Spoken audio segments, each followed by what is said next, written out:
تجھے کتاب سے ممکن نہیں فراغ کہ تو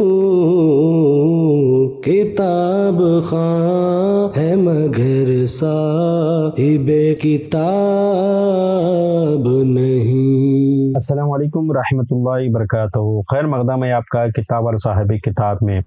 دوستو، جب ہم مشہور و معروف شخصیات، علماء، مشائخ، سیاستدانوں اور کاروبار سے وابستہ افراد کو ٹیلی ویژن یا عوامی اجتماعات سے خطاب کرتے ہوئے دیکھتے ہیں یا تقریر کرتے ہوئے دیکھتے ہیں تو سوچتے ہیں کیا انہوں نے اپنی محنت سے فن خطابت کی زبردست صلاحیتوں کو پروان چڑھایا ہے یا پھر پیدائشی طور پر ان میں یہ صلاحیتیں موجود تھی۔ یہ ایک حقیقت ہے کہ کئی لوگ پیدائشی طور پر فن خطابت کی بہترین صلاحیتوں کے حامل ہوتے ہیں، لیکن کئی بہترین اور مؤثر مقررین اور خطباء نے اس کے لیے یا تو باقاعدہ تربیت حاصل کی ہے یا پھر اپنی مشق خطابت کے ذریعے اس ہنر میں کمال حاصل کیا ہے۔ اکثر والدین اور اساتذہ اپنے بچوں میں فن خطابت کی صلاحیتوں کو پروان چڑھانے پر زیادہ دھیان ہی نہیں دیتے۔ والدین کی توجہ تو عموماً اپنے بچوں کی نصابی تعلیم اور غیر نصابی سرگرمیوں تک محدود رہتی ہے۔ اگر آپ کا شمار ایسے ہی والدین یا اساتذہ میں ہوتا ہے تو آج ہم آپ کو بتانا چاہتے ہیں کہ مذکورہ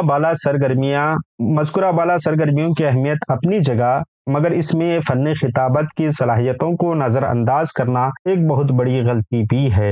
یہی وجہ ہے کہ مدارس میں ہفتہ واری بزم منعقد کی جاتی ہے، محفل سجائی جاتی ہے تاکہ طلباء اپنی ان چھپے ہوئے جوہروں کو باہر نکال سکیں۔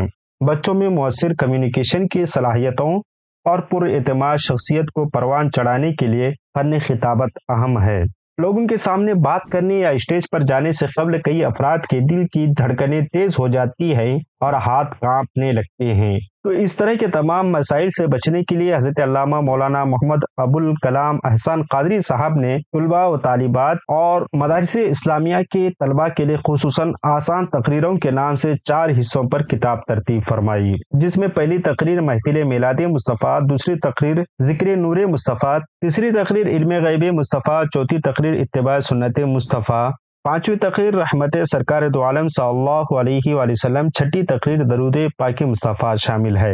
اسی طرح دوسرے حصے میں 7ویں تقریر کلمہ طیبہ، 8ویں تقریر نور نماز، 9ویں تقریر فلسفہ زکوٰۃ، 10ویں تقریر فضیلت روزہ، 11ویں تقریر حکمت حج، 12ویں تقریر رسول اللہ صلی اللہ علیہ وسلم کے معجزات۔ اسی طرح آپ نے حصہ سوم میں بھی 5 تقریریں شہید اعظم، غوث اعظم، خواجہ اعظم، مجدد اعظم، مفتی اعظم۔ پھر آپ نے حصہ چہارم میں بھی کچھ اسی ترتیب سے اپنی تقاریر کی موتیوں کو لڑی کی شکل میں پرویا ہے۔ سید اشرف جہانگیر سمنانی، مخدوم بہاری، حضور حافظ ملت، حضور مجاہد ملت، سرکار سرکانہی رحمہ اللہ علیہ۔ اس طرح 22 موضوعات پر مشتمل یہ تقاریر کا مجموعہ بہت شاندار اور لاجواب ہے، خصوصاً مدارس اسلامیہ کے طلباء و طالبات کے لیے یکساں مفید ہے۔